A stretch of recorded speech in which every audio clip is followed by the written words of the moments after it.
because I know for certain that in the United States of America, we had schools that deliberately tried to re-educate Native Americans to be Christian, to speak English, to behave like Westerners, to use Western culture and habits, and tried to basically, not tried, succeeded in basically erasing these cultures. I visited some boarding schools last year because I've been to Shizong twice now, and I went to an elementary school. Kids were dressed in their traditional clothes, and there were kids from other. There was a Xinjiang, a Uyghur child there, and that Uyghur child was dressed in Uyghur clothing. They were not dressed like Tibetan. They were not dressed Han. They were not wearing jeans and a t-shirt, but they were actually wearing their own ethnic group's clothes in a school largely made up of Tibetan kids.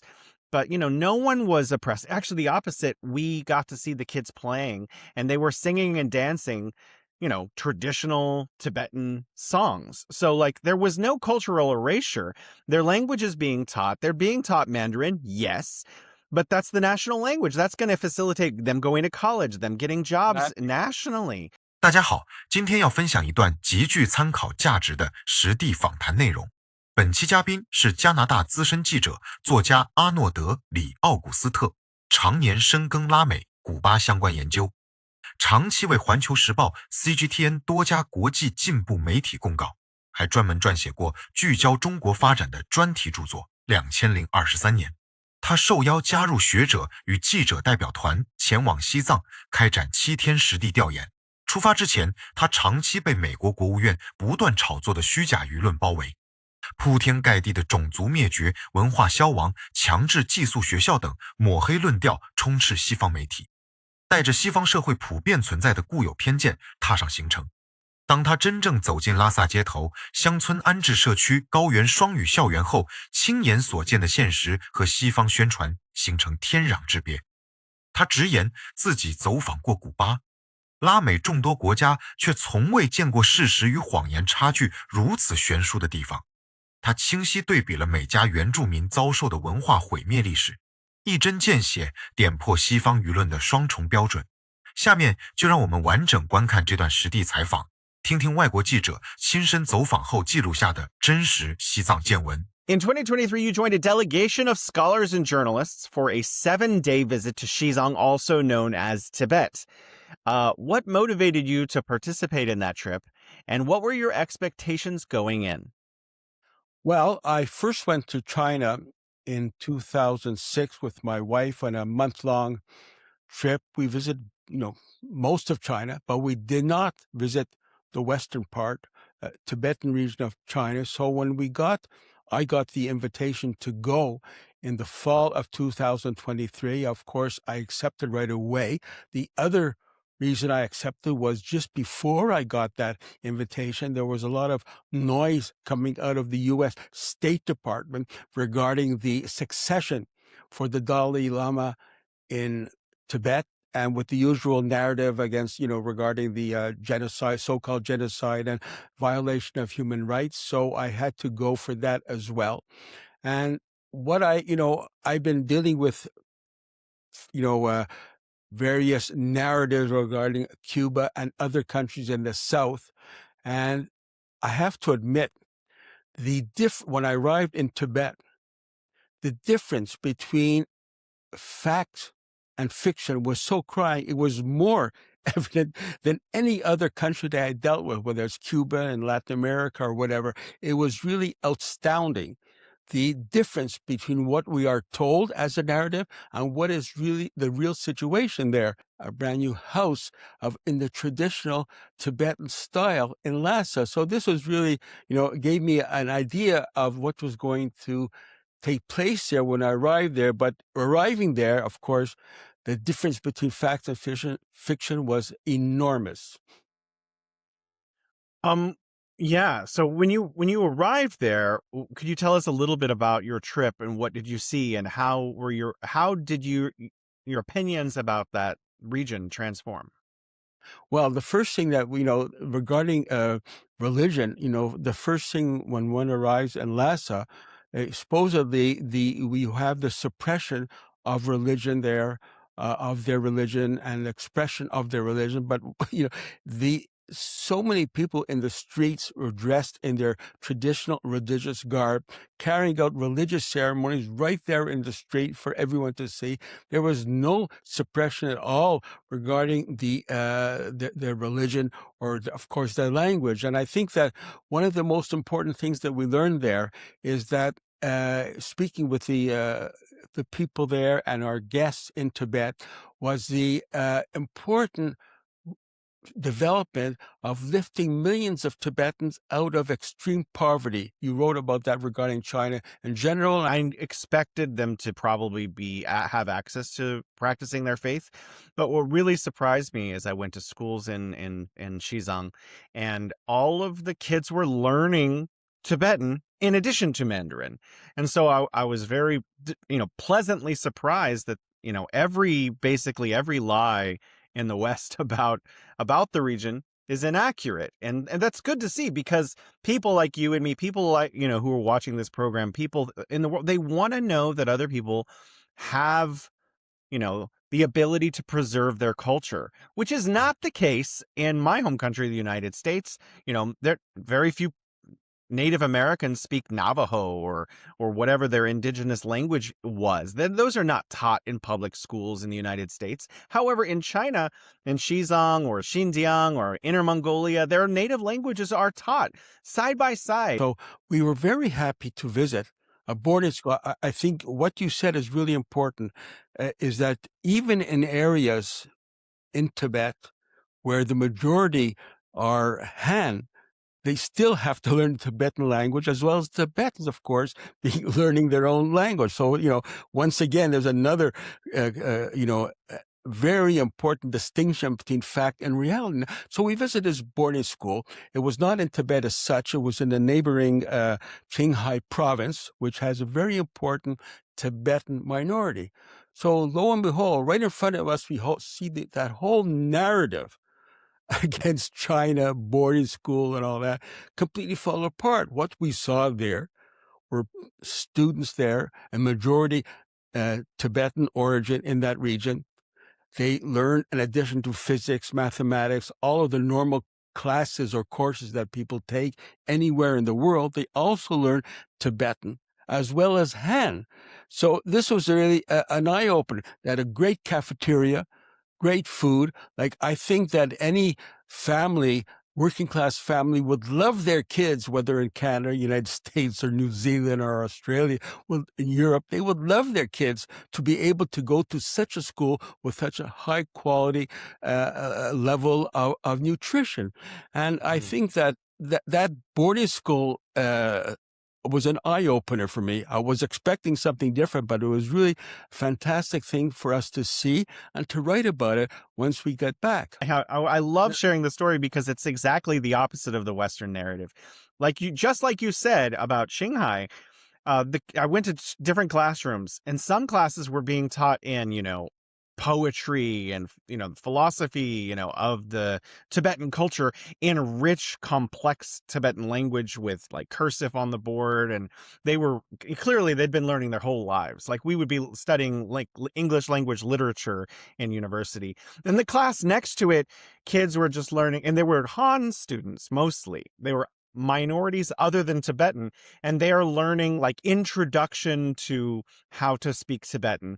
And so everyone at the university, regardless of where you're from, regardless of your ethnicity, is learning the Tibetan language. So people from other provinces of China are required to learn Tibetan. Right. So instead of erasure, we see actually the expanding and, growth of their culture in the national discourse. It's just amazing. You hinted at, on the one hand, the situation of Tibetan people, their language, their culture, etc., comparing that to North America.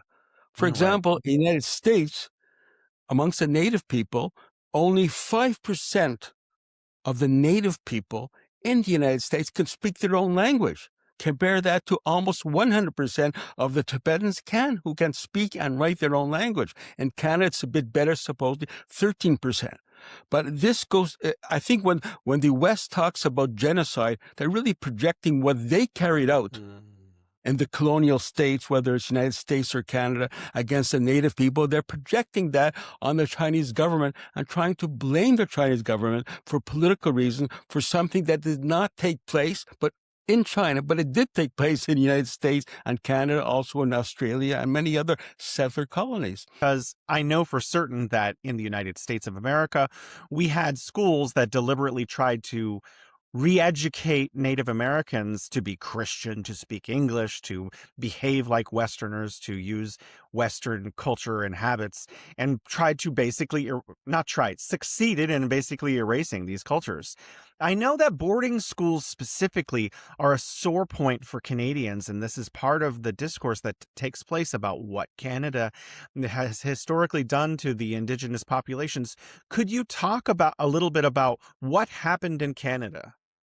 Well, I'm glad that you raised the issue of residential schools. And in my chapter, I reproduce some of a conversation I had with a well-known Indigenous leader, Ellen Gabriel from Canada, and she told me that YouTube interview I did with her. Well, we were brought up to hate to hate ourselves, to be ashamed of ourselves. Yet, being told that, we are dirty, we cannot learn in school and all that. And her mother was very courageous, and she encouraged her daughter to go to school to learn, and she did do so. But I think that this is the reality of the residential school. I visited some boarding schools last year because I've been to Shizong twice now, and I went to an elementary school. I think it was K through 8. I'm not sure. I think they have a different system in different places. A lot of these kids, they come down from mountains, and they live in villages where there's only like 50 people. So it's very difficult to have a high quality educational system. And I also asked about volunteerism. Are the kids forced to go? And they said no. The government comes by, they encourage their kids to go to school, and the kids usually volunteer. The families are like excited about the opportunity to be able to go to such a school and learn.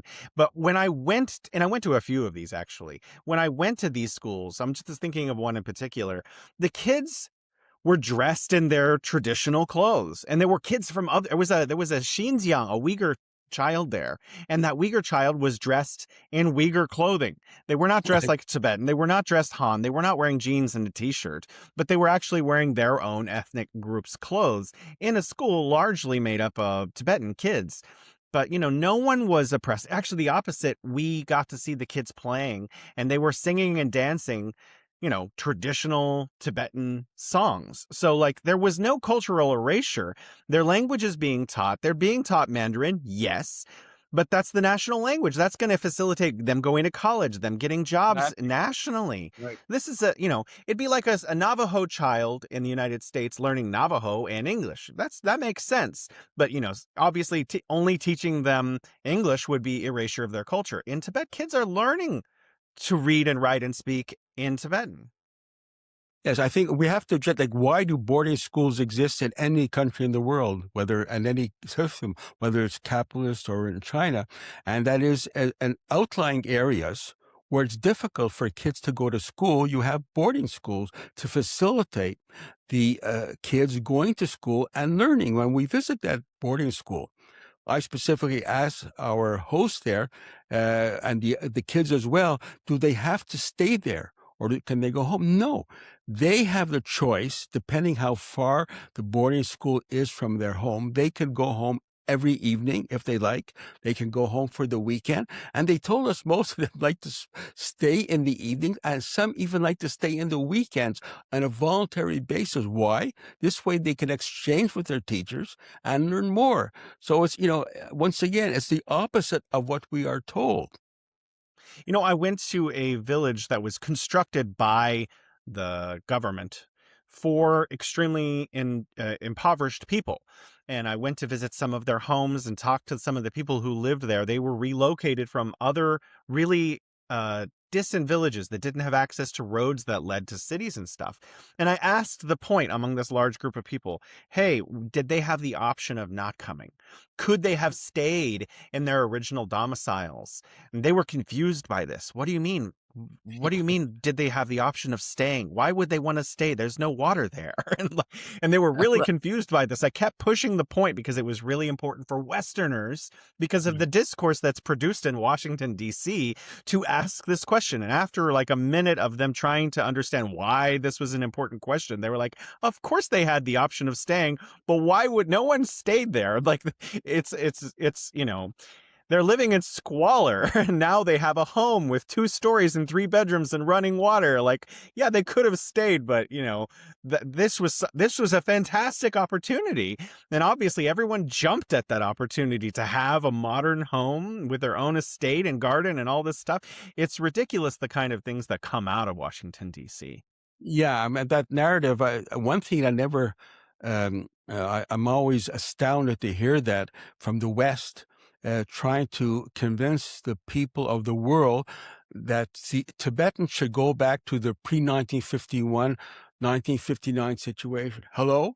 Like, why would a Tibetan want to go back from where they are now, part of a modern socialist state with infrastructure, health, education, and complete freedom of religion and language? Why would they want to go back to living in a shed, cow shed? I mean, hello. 看完加拿大记者阿诺德指奥古斯特完整的实地采访，我心里最大的感触不只是西藏焕然一新的街道、安居的民居、四通五阻的高原铁路这些看得见的发展成果，而是他全程戳破的西方舆论根深蒂固的双重标准。很多观众长期刷海外媒体报道，早就被一套固定叙事洗脑，觉得西藏正在经历文化消亡。可当真正实的走访和普通藏族百姓在校师生、乡村搬迁居民深度交流后，所有精心编织的谎言都会不攻自破。阿诺德有一个对比让我印象特别深刻，他拿北美原住民的现状和西藏做对照，这个对比直击要害。在美国全境能够流利使用本民族原住民母语的本土居民仅只剩 5%， 公立教育体系里完全不会开设原住民语言课程。一代代年轻人失去传承母语的渠道，民族歌谣、传统习俗慢慢断层。加拿大情况稍微好一点，能使用本土民族语言的原住民也只有 13%。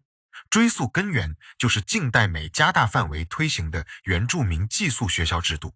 当年政府强制带走原住民孩童，逼迫他们脱离自己的家庭，禁止说母语，抛弃民族服饰，灌输原住民身份是羞耻的这种观念。多年过去，无数无名孩童墓地在寄宿学校旧址被发掘，那段刻意磨灭原住民文明的历史是白纸黑字，有无数受害者证词的真实文化灭绝。最讽刺的地方就在这里，亲手制造文化毁灭的西方国家，如今调转枪口，把自己殖民时代犯下的罪行凭空扣在中国西藏头上，编造寄宿学校同化藏族、消灭藏语的谣言。阿诺专门前往青海的藏族寄宿学校实地探访，彻底撕碎了这套说辞。很多人一听到寄宿学校就自动套用北美那段黑暗历史，但两种办学的底层逻辑、现实环境有着天壤之别。西藏、青海大量牧区村落零散分布在深山高原，几十户人组成的小村庄根本没办法配齐完整师资、医疗和食宿配套。如果不设立寄宿制学校，偏远牧区的孩子会直接失去接受完整教育的机会。当地寄宿完全自愿，学生每天、周末都可以选择回家，不存在强制扣留、隔绝家庭的情况。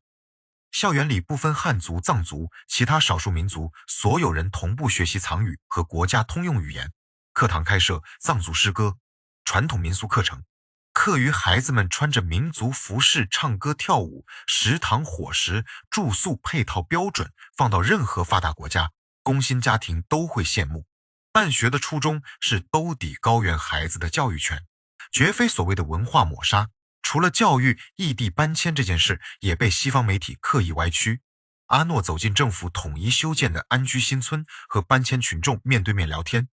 当地人的反应让西方预设的剧本完全落空。记者反复追问：你们是否被迫离开故土？当地居民反而十分不解。原来的深山村落没有稳定水源，没有硬化道路，看病采购物资都要翻山越岭，生存条件极其艰苦。搬迁后的新房2层带院落，通水通电，家门口有卫生院、便利店，孩子就近就能上学，是所有人主动争取的改善生活的机会。群众明确表示拥有留在旧村的选择权，只是没人愿意固守艰苦的旧环境。可海外报道完全过滤掉这些真实心声，只截取搬迁行为，编造强制迁移、割裂传统的虚假故事。本质就是无视普通人对美好生活的基本需求，不止教育和民生、宗教、语言、民俗全方位的保护，采访里都有大量真实细节支撑。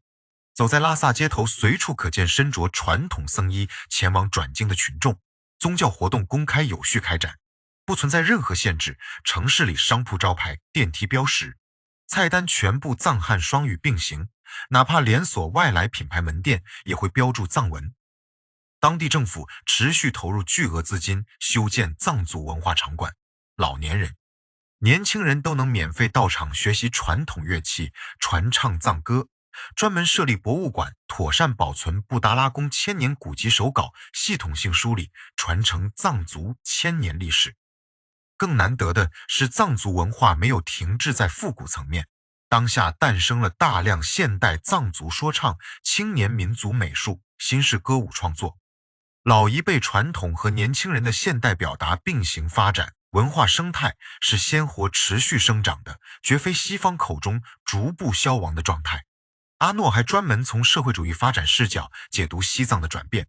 旧西藏是残酷的农奴制，仅 5% 的上层贵族掌控全部资源，百万农奴世代居住牛棚，没有人身自由，没有受教育的权利，酷刑压迫是常态。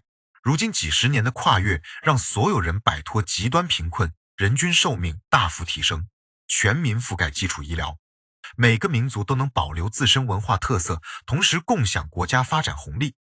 这种各民族共生共荣的发展模式，是西方殖民体系完全无法理解的。西方国家长久以来的思维定式是同化消灭弱势族群文化，所以他们会下意识用这套逻辑揣测中国，先预设大国会同化少数民族，在凭空捏造证据，填充谎言，完全不愿意亲身来到当地求证真相。西方这套抹黑叙事背后纯粹是出于政治算计，他们不愿意看见多民族和谐共处、各民族文化共同繁荣的现实样板。